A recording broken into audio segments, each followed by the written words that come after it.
Hi, Dosers. My name's Paige Payne. I'm one of our young adult pastors here at North Coast.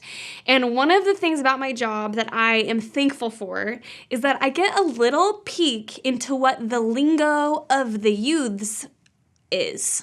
But I'm like always way behind the game. So let me just tell you, as we're in this Heroine series, when we speak of a woman who is like awesome and the best and she's just doing her thing real well, we call her a queen. So if you ever just see a woman doing a really great job in life, you'd be like, queen. Yes. Okay, this started like a long time ago. I get that I'm late to the game.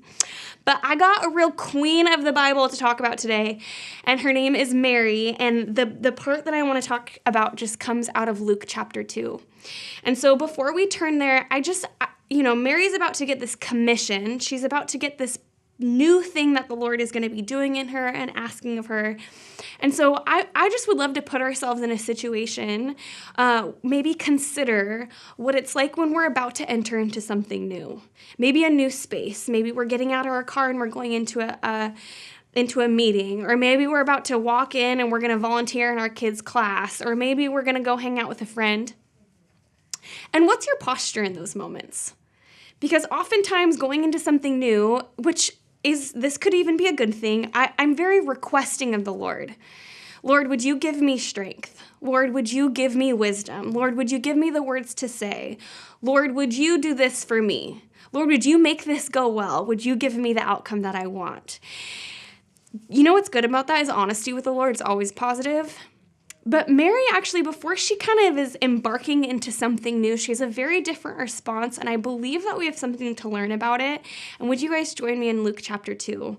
What happens is Mary is greeted by an angel of the Lord.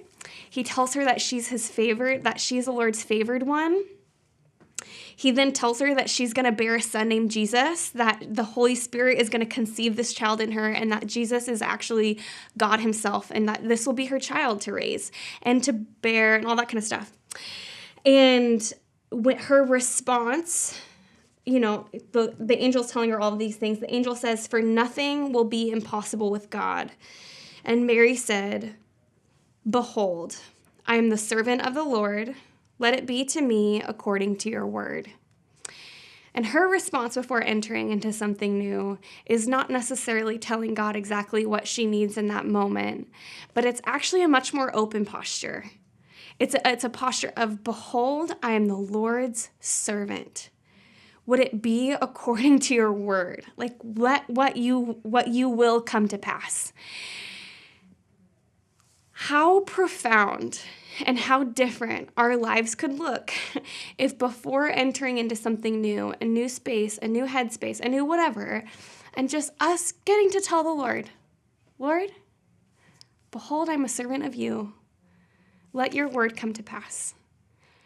And I would even encourage a moment of inquiry, even just this, as you're listening to this, of, "Lord, what would it look like to be a servant of you? What would your word coming to pass here look like?" And then moving forward, not out of, I'm going to bring this into will, or I'm going to make this happen, but just continuing in that open posture, "Lord, I'm a servant of you, and I want to do this with you, God."